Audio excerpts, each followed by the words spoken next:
Good news SS pensioners, second rollout ng pension increase sa ngayong taon, hindi pa tapos, meron pa. Magandang araw po sa ating manonood. Nilinaw po ng Social Security System or SSS na hindi kabilang sa maagang pagpapatupad ng pension increase ngayong June 2026 ang mga bagong retirement at disability as survivor pensioners. Ayon sa SSS, sa aking mga pensyonado na nakarehistro at may pension record na hanggang May 31, 2026 lamang ang sakop ng advance release ng dagdag pensyon.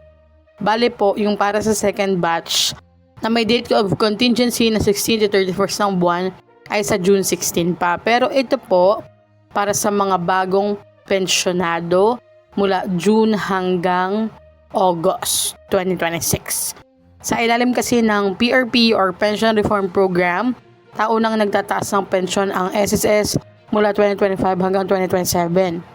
Karaniwang ipinatutupad ang dagdag pensyon tuwing September, ngunit ngayong taon, inilipat nga ito sa June upang maagang mabigay ang tulong sa mga pensyonado sa gitna ng patuloy na pagtaas ng presyo ng bilihin. 10% ang para sa mga retirement and disability pensioners at 5% naman para sa mga death and survivor. Gayunpaman, sinabi ng SSS na ang mga bagong pensyonado na ang pension contingency ay naganap mula June 1 hanggang August 31, 2026 ay hindi pa kasama sa makakatanggap ng increase ngayong June. Sa halip, magsisimula pong matanggap ito sa pagsapit ng September 1, 2026. Ayon kay SSS President and CEO Robert Joseph Declaro, layunin ng maagang pagpapatupad ng pension increase na mabigyan ng agarang tulong ang mga pensyonado at kanilang pamilya habang patuloy nilang hinaharap ang hamon sa pang-araw-araw na gastusin. Samantala, sinabi naman ni Sir Frederick Go na makatutulong ang maagang release upang mapabilis na maramdaman na pensyonado ang benepisyo ng programa at magkaroon ng dagdag na seguridad sa kanilang pananalapi. Tinatayang 4.1 million pensioners po ang makikinabang sa pension increase.